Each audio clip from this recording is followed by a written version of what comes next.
Multiverse का concept Ramayan में श्री राम ने खुद हनुमान जी को इसका रियलाइजेशन करवाया था। बल्कि इस ब्रह्मांड की तरह हर एक ब्रह्मांड में श्री राम मौजूद है। अनगिनत ब्रह्मा आ गए, जिनमें से किसी का 20 सर था तो किसी का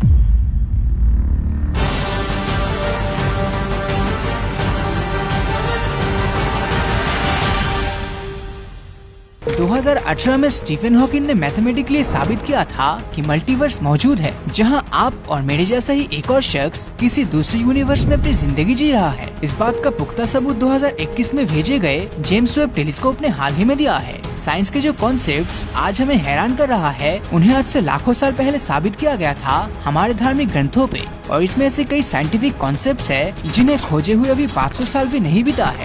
आपको शायद यकीन नहीं हो रहा है तो ये सुनकर आप हैरान हो जाएंगे कि हनुमान जी ने सूरज को एक मीठा पका हुआ फल समझकर खाने के लिए युग सहस्त्र योजना जितनी दूरी तय की थी। युग, सहस्त्र और योजना ये तीनों वैदिक टर्म्स है, जिनमें एक युग लगभग 12,000 साल और सहस्त्र मतलब 1000 और योजना मतलब 8 मील होता है। जिससे ये बात सामने आती है कि हमारी धरती और सूरज के बीच का डिस्टेंस तो ये 3 नंबर यानी कि 12,000, 1000 और 8 को अगर मल्टीप्लाई किया जाए तो 96,000 मिलियन माइल्स आता है। और ये जो डिस्टेंस मैंने कैलकुलेट किया है उसका एक्सप्लेनेशन हमें तुलसीदास द्वारा लिखी गई हनुमान चालीसा के दोहा में मिलता है। लेकिन ये धरती और सूरज के बीच का एग्जैक्ट डिस्टेंस क्रिश्चियन ह्यूगेंस ने 1653 में पता लगाया था। मल्टीवर्स का कॉन्सेप्ट बस कुछ 100 साल पहले ही आया है। उसको रामायण में श्री राम ने खुद हनुमान जी को इसका रियलाइजेशन करवाया था। जब भगवान श्री राम और रावण के युद्ध खत्म हुआ था, उसके कई दशकों बाद भगवान विष्णु को वापस वैकुंठ लोक जाना था। इसके लिए उन्हें धरती पर अपने श्री राम के रूप को त्यागने की जरूरत थी। लेकिन वो ये बात अच्छे से जानते थे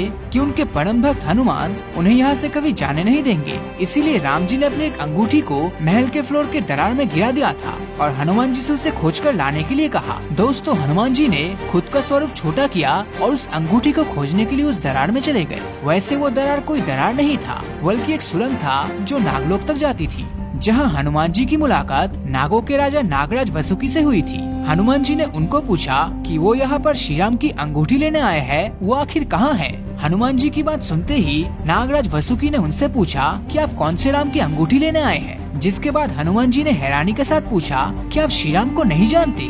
जिस पर मुस्कुराते हुए वसुकी ने हनुमान जी को नागलोक के अंदर ले गए, जहां अंगूठियों के ढेर से बना एक विशाल पहाड़ मौजूद था। उस ढेर के सामने ले जाकर वसुकी ने हनुमान जी से कहा कि यहाँ आपको राम जी की अंगूठी जरूर मिल जाएगी। जिसके बाद हनुमान जी सोच में पड़ गए कि वो इस ढेर में से अंगूठी कैसे खोज पाएगा। हालांकि हनुमान जी ने जो पहली अंगूठी उठाई थी वो श्री राम की अंगूठी थी। फिर उनकी नजर एक और अंगूठी पर पड़ी।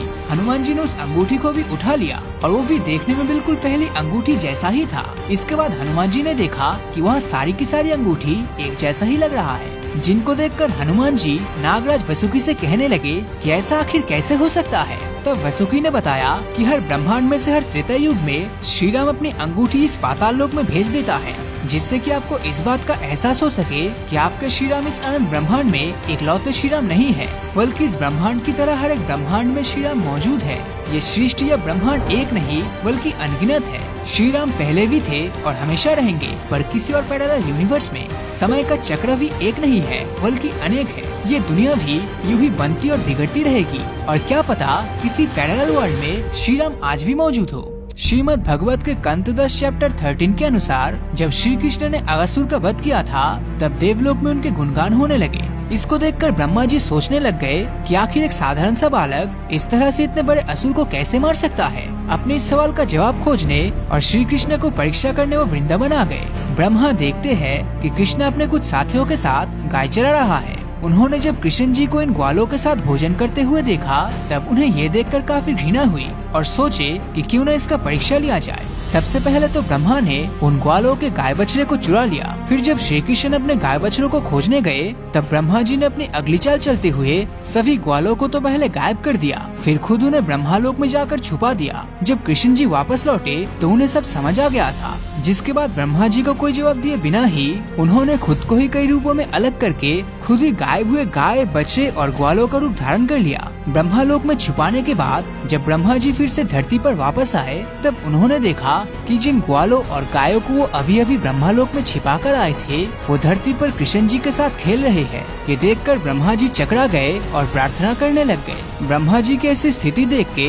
भगवान कृष्ण को उन पर दया आई और उन्होंने ब्रह्मा जी की आंखों के सामने ही अपना असली रूप धारण कर लिया, जिसके बाद देखते ही देखते सभी ग्वाले और गाय बछड़े विष्णु जी के रूप में आ गए और ब्रह्मा जी को कृष्ण जी के चारों तरफ हजारों विष्णु स्वरूप दिखने लगे। सिर्फ इतना ही नहीं, इसके बाद कृष्ण जी के पास उस जगह अनगिनत ब्रह्मा आ गए, जिनमें से किसी का 20 सर था तो किसी का 100 सर था, तो किसी के लाख सर थे तो किसी के अनगिनत सर थे, जिसे देखकर ब्रह्मा जी बुरी तरह डर गए और भगवान के चरणों में गिर गए। जिसके बाद भगवान श्री कृष्ण ने उनसे कहा कि हे ब्रह्मदेव, आपका ब्रह्मांड अकेला नहीं है, इस सृष्टि में हजारों लाखों करोड़ों और ब्रह्मांड है और इनके अलग अलग ब्रह्मा यहाँ पर हाजिर है। इससे ये बात साबित हो जाता है कि जो श्रीमद् भगवत में मल्टीवर्स के बारे में बताया गया है, वो आज के साइंटिस्ट उसका सबूत निकालने की कोशिश कर रहे हैं। अब माइथोलॉजी की इस कहानी से ये बात तो साबित होती है कि हमारे यूनिवर्स की तरह ही कई अलग अलग यूनिवर्सेस है जो अलग अलग टाइम पे चल रहा है। हालांकि इस कहानी के साथ जिस एक और थ्योरी की नींव रखी गई है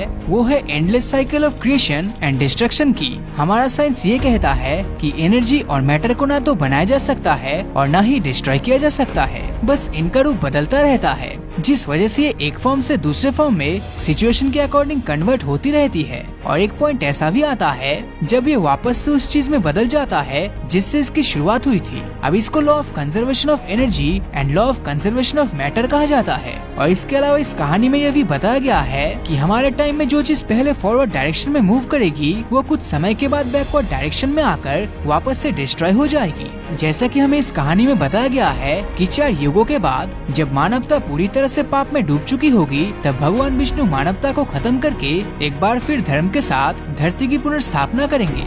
इसी हिसाब से अगर हम यूनिवर्स को देखें तो जिस तरह से बिग बैंग से हमारी धरती की उत्पत्ति हुई और उसका एक्सपेंशन हो रहा है, ठीक उसी तरह एक पॉइंट ऑफ टाइम के बाद ये यूनिवर्स सिकुड़ने भी लगेगा और वापस से एक सिंगुलरिटी में बदल जाएगा, जिससे कि बिग बैंग के द्वारा एक बार फिर से जीवन को दोबारा शुरू किया जाएगा। जो बिग बैंग थ्योरी साल 1931 में जॉर्ज लिमेट्री द्वारा फर्स्ट डिस्कवर किया गया था, वो आज से हजारों साल पहले ही बताया गया है। और सिर्फ यही नहीं, भगवत गीता के अंदर विशाल स्वरूप दिखाते हुए भगवान कृष्ण ने भी अर्जुन को यही बात समझाई थी कि जो रिश्तेदार अभी मारे जाएंगे वो कुछ ही समय में किसी नए शरीर का रूप ले लेंगे, क्योंकि आत्मा एक तरह की एनर्जी होती है जो इंडिस्ट्रक्टिबल है, जिस वजह से इंसान का शरीर भले ही आत्मा त्याग कर अंतिम संस्कार होने के बाद अपना रूप बदल लेता है, मगर उसकी आत्मा एक एनर्जी होने की वजह से कॉन्स्टेंटली जिंदा रहता है और इसी कारण से उसका अंत करना मुमकिन ही नहीं है। हिंदू माइथोलॉजी का कनेक्शन सिर्फ आत्माओं तक ही सीमित नहीं है, बल्कि हम जिस सितारे को रोजाना रात के आसमानों में देखते हैं उसके साथ भी इसका डायरेक्ट कनेक्शन है।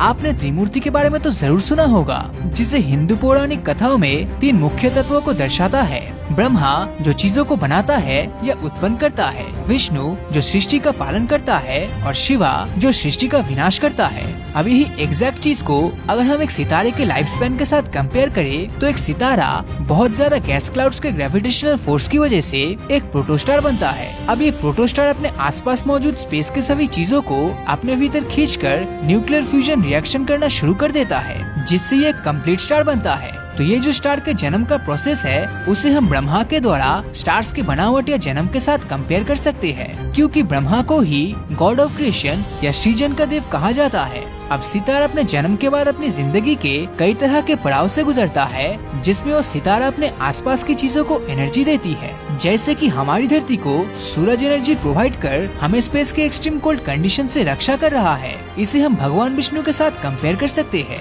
क्योंकि उनको प्रोटेक्टर ऑफ द यूनिवर्स कहा जाता है। अब समय के साथ जब सितारा काफी लंबी समय जी लेता है, तब उस सितारे के अंदर सुपरनोवा एक्सप्लोजन या धमाका होता है, जिसके साथ ही वो सितारा खत्म हो जाता है। अब इस सितारे के खात्मे को हम लॉर्ड शिवा के साथ कंपेयर कर सकते हैं, क्योंकि उनको गॉड ऑफ डिस्ट्रक्शन कहा जाता है। तो अगर इसको पूरा समराइज किया जाए तो ब्रह्मा जो सितारे को जन्म देता है, विष्णु जो सितारे की जिंदगी के साथ अपने आसपास की सभी चीजों की रक्षा करता है, और लॉर्ड शिवा समय आने पर सितारे को खत्म करके इस साइकिल को कंप्लीट करता है। तो आज की मॉडर्न साइंस जिन चीजों को प्रूव करने में जुटे हुए हैं, उनमें से काफी कुछ इन्फॉर्मेशन इन पौराणिक ग्रंथों में बहुत पहले ही बताया जा चुका है। अब चाहे वो श्री कृष्ण और ब्रह्मा के मल्टीवर्स वाली बात हो या कई लाख श्री राम जी की अंगूठी की बात हो, या फिर सूरज से धरती के डिस्टेंस का जिक्र जो स्पेस साइंटिस्ट के साबित करने के काफी पहले धार्मिक ग्रंथों में लिखी गई थी। ये सभी चीजें सिर्फ एक इत्तेफाक तो नहीं हो सकता। इस बारे में आप क्या सोचते हैं कमेंट करके जरूर बताना।